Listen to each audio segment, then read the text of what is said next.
தமிழ்நாடு முழுக்கையே எல்லா இடமும் கிட்டத்தட்ட 100 டிகிரி ஃபேரன்ஹீட்டில் தான் வெயில் கொளுத்துது.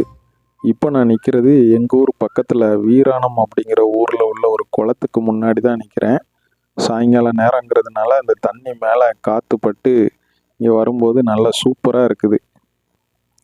பாருங்கங்க, என்ன அழகாக இருக்குது பாருங்க. கடல் மாதிரி தண்ணி கிடக்குது.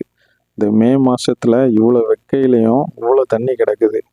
ஓரமாக சங்கு சிப்பி மசில்ஸு இது எல்லாம் அப்படி கிடக்குது, தண்ணி வற்ற ஆரம்பிச்சிட்டு. அதனால சரி, நம்ம வந்த வேலையை பார்ப்போம். இந்த தண்ணியில் எவ்வளோ மினரல்ஸ் இருக்குது அப்படின்னு சொல்லிட்டு நம்ம டிடிஎஸ் மீட்டரை வச்சு செக் பண்ணுவோம். வாங்க.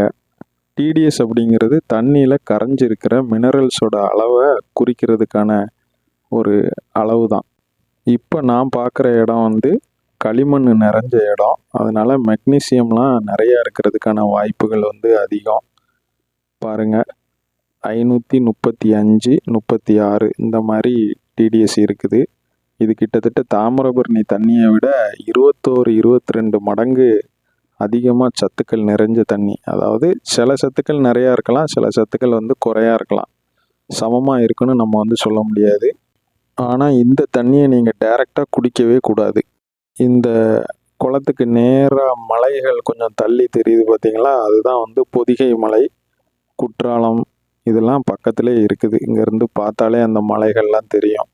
தண்ணி பார்க்குறதுக்கு நல்லா இருந்தாலுமே நல்லா காய்ச்சி கொதிக்க வச்சு ஆற வச்சு வடிகட்டிட்டு அதுக்கப்புறம் தான் குடிக்கணும். அதுதான் சேஃப்.